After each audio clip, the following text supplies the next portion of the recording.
আমি সত্যি বলতেছি আমার ব্যাংকে টাকা আছে। তোর মতো ফকিরের কাছে থাকবে ব্যাংক অ্যাকাউন্ট? তোর ড্রেসের দিকে একবার তাকায় দেখছস ময়লা সিরা জামা পরে প্রথমে দেখে আমার সন্দেহ হয়েছিল যে তুই মিথ্যা কথা বলতেছস।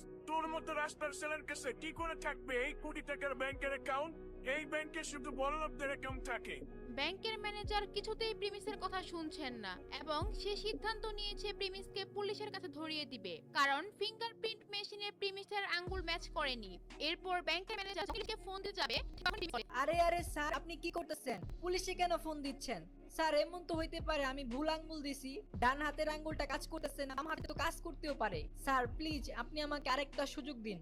দেখ, এই আনবল যদি কাজ না হয় আবার অন্য আমরা ট্রাই করব। আর ট্রাই করার সুযোগ নাই। তাই সুযোগ বেশি। এরপর যখন বাম হাতে ফিঙ্গারপ্রিন্ট মেশিনের মধ্যে হাতে ফিঙ্গারপ্রিন্ট একটি আসে আর ফিঙ্গার ম্যাচ করে, তার সাথে ম্যানেজারের একটি মেসেজ আসে আর সে ওই মেসেজ পড়তে থাকে। This is successful. Platinum member account. নাম প্রিমিস চৌধুরী। প্রিমিসের অ্যাকাউন্ট দেখে কাস্টমার ম্যানেজার একেবারে শক খেয়ে যায় আর ফিঙ্গারপ্রিন্ট অ্যাপ্রুভ হয়। প্রিমিসের মুখে হাসি চলে আসে এবং ম্যানেজারের দিকে রাগের নজরে তাকায় আর মনে থাকে একটু আগে তাকে কত কথা শোনাচ্ছে, কত অপমান করলো। তারপর ম্যানেজার প্রিমিসকে বলে, প্রিমিস চৌধুরী স্যার, আমার তো হয়েছে, আমাকে মাফ করবেন, আমি বুঝতে পারি নাই। স্যার, আমি এই ব্রাঞ্চে নতুন আসছি, আমি আমাকে চিনতে পারি নাই। স্যার, আমাকে মাফ করবেন। আচ্ছা ঠিক আছে, তো আপনি এখন বলেন আমার অ্যাকাউন্টে কত টাকা আছে? এরপর কাস্টমার ম্যানেজার কম্পিউটারের মধ্যে দেখতে থাকে তার এই অ্যাকাউন্টে কি কি আছে। স্যার, আপনার অ্যাকাউন্টে তো 500 কোটি টাকা আছে। শুধু তাই না স্যার, এই অ্যাকাউন্টের মধ্যে একটা ফেরারি কার আছে, 2 কেজি ওজনের 100টা গোলবারও আছে। এগুলো শুনে প্রিমিস ভাবতে থাকে সে এই টাকা দিয়ে কি কি করবে।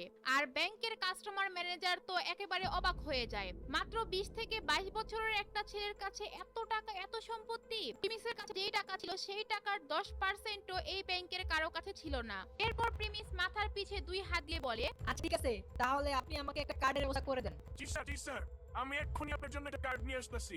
স্যার, আপনি শুধু আমাকে 10 মিনিট সময় দেন, শুধুমাত্র 10 মিনিট। কিছুক্ষণ পর কাস্টমার ম্যানেজার একটা প্রিমিয়াম ভিসা কার্ড নিয়ে আসে আর সে ওই কার্ডটি প্রিমিসের কাছে দিয়ে বলে, স্যার, এই কার্ডটি আমাদের ব্যাংকের সবচেয়ে রেয়ার একটা কার্ড।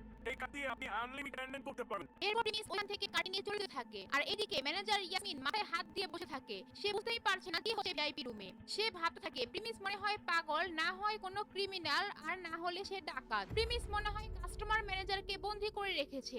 এগুলো ভাবতে ভাবতে সে প্রিমিসের জন্য অপেক্ষা করে থাকে ব্যাংকের গেটের সামনে। কিছুক্ষণ পর যখন প্রিমিস ব্যাংক থেকে বের হয়ে যাচ্ছিল ঠিক তখনই ম্যানেজার ইয়াসমিন বলে, সো গাইস, এখনই আমাদের ভিডিওটা শুরু হবে। তো এর আগে একটা ছোট্ট একটা বিরতি নিব, বিরতির পর আমাদের ভিডিও শুরু হবে।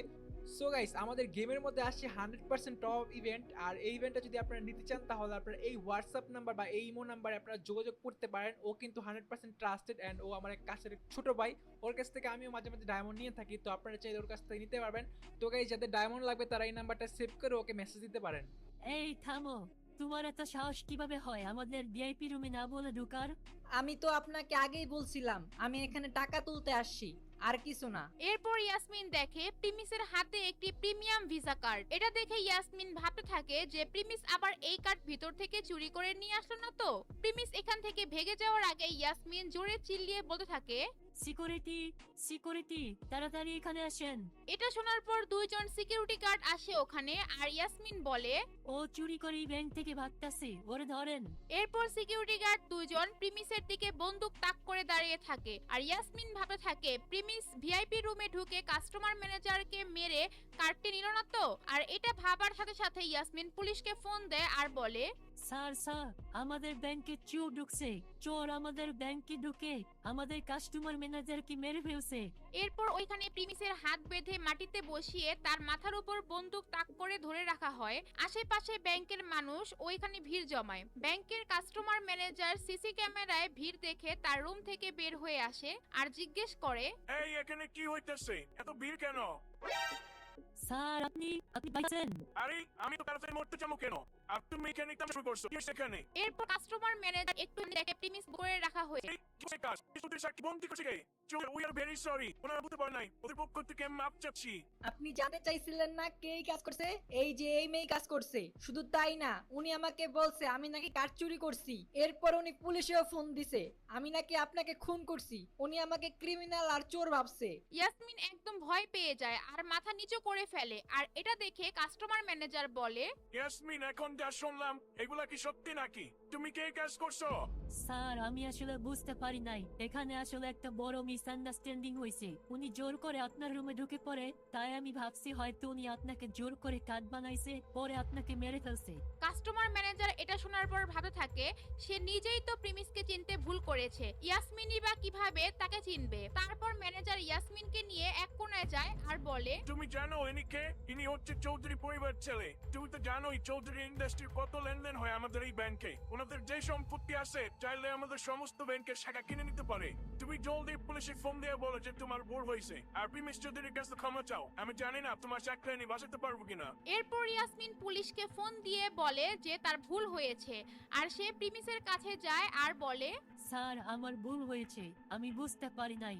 স্যার আপনি তো জানেন এটা কত বড় একটা ব্যাংক, এখানে সিকিউরিটির একটা ব্যাপার আছে, আমি একটু বেশি আন্দাজ করে ফেলছিলাম। সরি স্যার, আমাকে মাফ করবেন। আচ্ছা ঠিক আছে, ইটস ওকে। ইয়াসমিন ভাবতেই পারে না এত সহজেই তাকে মাফ করে দিবে, কারণ সে যে অপমান করেছে তাকে এত সহজে মাফ করে দিবে সেটা ভাবনার বাইরে ছিল। এরপর প্রিমিস ব্যাংক থেকে বের হয়ে যায়। গরিব থেকে প্রিমিস একদিনের মধ্যে বড়লোক হয়ে যায়। এখন প্রিমিস এই টাকা দিয়ে কি করবে? এত টাকা একসাথে পাওয়ার পর কি প্রিমিস খারাপ হয়ে যাবে, নাকি প্রিমিস আগের মতনই সৎ থাকবে? প্রিমিসের সাথে সামনে আরো কি ঘটতে